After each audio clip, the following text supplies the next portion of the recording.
This is PSN NewsRun, streaming exclusively on YouTube.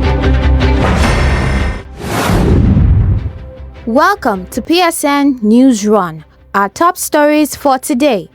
Edge government injects 20 billion naira into Northern Health System, and the profession of the pen threatened by scammers.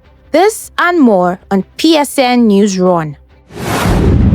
The federal government has injected over 20 billion naira into Northern Nigeria's health system, funding 4,362 primary health care centers across 19 states and the FCT via the Basic Healthcare Provision Fund. The move is aimed at strengthening frontline care in underserved communities. Here's Marianne with all the details.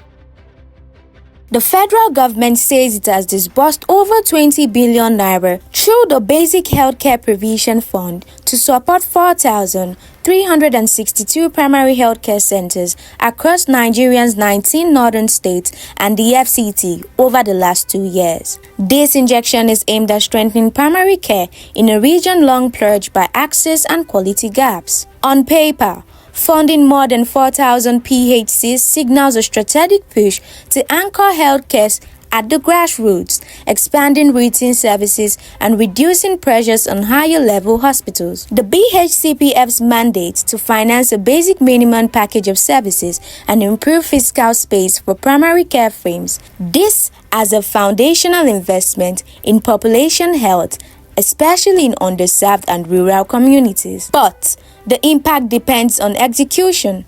Northern Nigeria faces chronic hurdles, staffing shortage exacerbated by healthcare workers' migration, infrastructural defects, and a threat of suboptimal service delivery despite funding.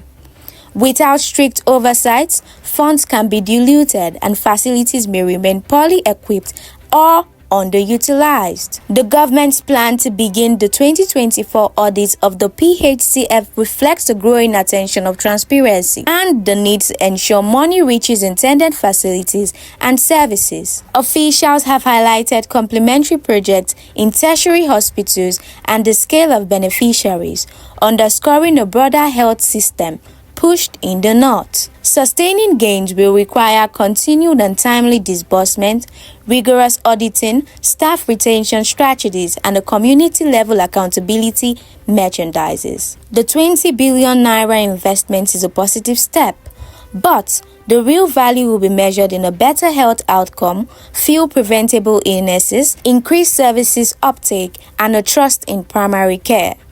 The next few months, especially post-audits, will be critical in determining whether this health boost delivered lasting change. Marianne Awia, PS News. Nigeria's renewable energy sector is getting a safety and standards boost as the Renewable Energy Association of Nigeria teams up with NEMSA to enforce quality, certification, and safer installations nationwide. Teza takes us through the nitty-gritty of this team-up. Nigeria's renewable energy sector is rapidly growing, but with growth comes the need for stricter quality control. In a bid to enforce higher standards and improve safety, the Renewable Energy Association of Nigeria, REAN, has begun working more closely with the Nigerian Electricity Management Services Agency, NEMSA. In a recent visit to NEMSA's headquarters in Abuja, a delegation from REAN, led by its president, Mr. Ayo Ademilola, met with Engineer Aliyu Tukur Tahir, NEMSA's managing director and chief electrical inspector of the Federation. The meeting focused on standardization, safety enforcement, and certification in Nigeria's renewable energy space. Mr. Ademilola emphasized REAN's commitment to ensuring that all renewable energy stakeholders, including developers, equipment manufacturers, researchers, and service providers, adhere to both local and international best practices. With over 300 members, REAN aims to harmonize standards that can improve safety and drive investor confidence in the industry. During the meeting, REAN introduced its standardization working group and proposed the creation of a liaison desk within NEMSA to coordinate inspections, certifications, and technical collaboration. REAN also invited NEMSA to join its upcoming Energy Access Roadshow, a nationwide campaign to educate practitioners and the public on the importance of safe renewable energy practices and regulatory compliance. Engineer Tahir reaffirmed NEMSA's mandate to enforce technical standards, test electrical installations, and ensure the safety of Nigeria's electricity sector. He praised RIAN's proactive stance and revealed that NEMSA is already collaborating with bodies like the Standards Organization of Nigeria, SON, and the Nigeria Customs Service to curb the importation of substandard products and unlicensed installers. Both parties agreed to form a joint technical working team to align training programs, identify key campaign areas, and ensure better public awareness. The goal: to domesticate international standards to fit Nigeria's regulatory environment, ensuring consistency, compliance, and safer installations nationwide. This renewed partnership signals a crucial step forward for Nigeria's energy transition. With stronger oversight, improved training, and unified standards, stakeholders are hoping for a cleaner, safer, and more reliable renewable energy future. Tessa Phillips, PS News. A man posing as a journalist has been arrested for using fake media credentials to extort victims in Lagos and Abuja.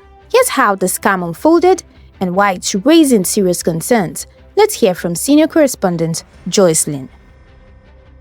A man posing as a journalist has been arrested for using fake media credentials to extort victims in Lagos and Abuja. The scam has raised serious concerns amongst the populace and journalists. According to the EFCC, the suspect impersonated a journalist by presenting falsified press IDs and claiming to work with top media houses. He used these fake affiliations to gain trust and then threatened victims with damaging stories unless they paid him off. This case has sparked outrage because it exposes a growing problem: fake journalists using press identity as a tool for blackmail and fraud. It also undermines the credibility of real journalists and raises serious questions about how easily media credentials can be forged. The FCC is continuing its investigation while journalists and media organizations are calling for stricter checks and better protection of press identity. Nigerians on social media are demanding that impersonators face tougher penalties to deter future cases. This arrest is a warning in an era of misinformation and media mistrust. Protecting journalist integrity is more urgent than ever. Reporting for PS News, Joycelyn Ella Keche Ada.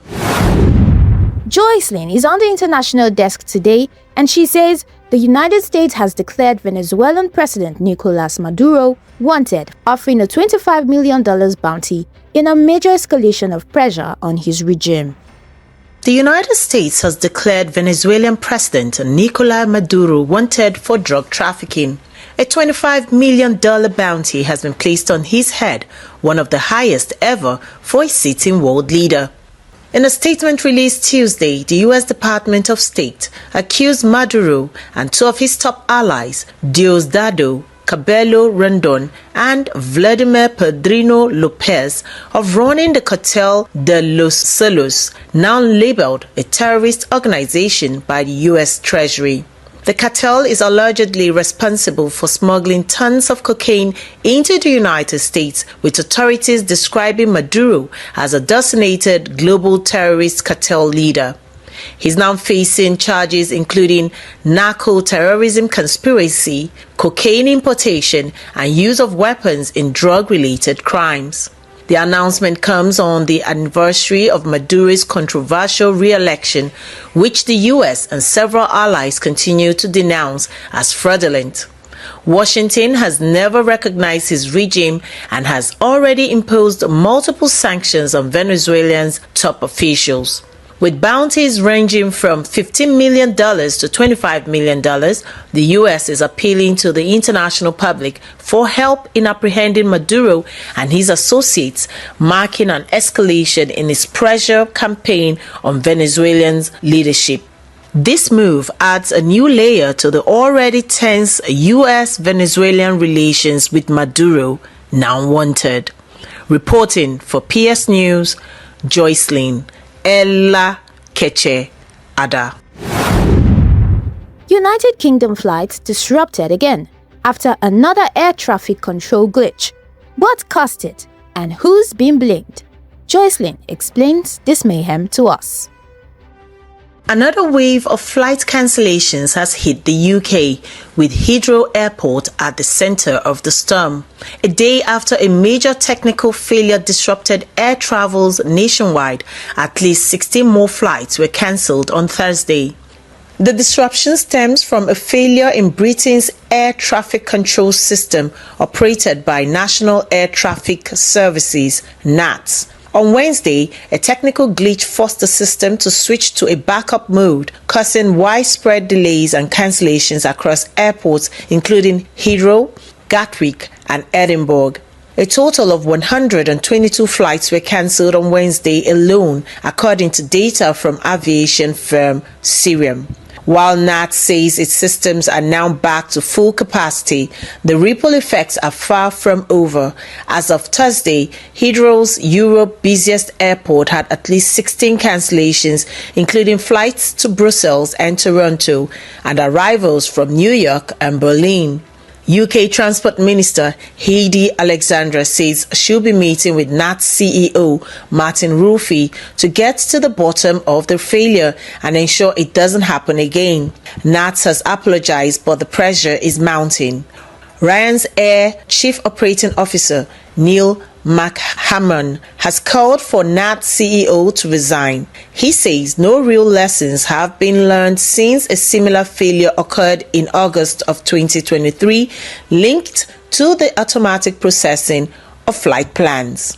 With repeated disruptions and growing frustrations amongst passengers and airlines, the spotlight is now firmly on NAT, and how Britain handles this could shape the future of its aviation reputation. Reporting for PS News, Joycelyn Ella Keche Ada. Nigeria's The Tigers are set for a high-stakes Afrobasket quarterfinal against Cameroon, while striker Victor Osimhen receives a hero's welcome at Galatasaray after his £75 million move from Napoli. Sam is on the sport desk. The stage is set for a thrilling quarter-final clash at the 2025 Women's Afrobasket as Nigerian The Tigers prepare to face Cameroon's Lioness at the Palace des Sports Trècheville in Abidjan. The winners of Thursday's matchup secures a spot in the semi-finals. The Tigers topped their group and entered the game refreshed after a 2-day break, giving them a competitive edge over Cameroon. The team is boosted by the return of veteran shooting guard Sarah Ogoke, who missed the last 2 games. Her experience and leadership are expected to be crucial in this high-pressure encounter. Coach Rena Wakama says the team knows what is at stake and is staying committed to its tournament goals. She noted that the rising quality in Afrobasket shows how women's basketball in Africa is evolving. The quarterfinal schedule is packed with action. Thursday game promises non-stop excitement, with Uganda slugging it out with South Sudan, Mali versus Mozambique, Ivory Coast versus Senegal, and Nigeria versus Cameroon, coming up 10 p.m. Nigerian time. Nigerian striker Victor Osimhen has officially joined Galatasaray in a €75 million move from Napoli. He received a heroic welcome at the club's training facility, with fans, players and coaches celebrating his arrival. Osimhen's signing is considered a huge coup for the Turkish Giants. With his prolific scoring record, the 26-year-old is expected to transform Galatasaray's attack and fuel their title ambition. This is Samuel Akman, reporting for PS News.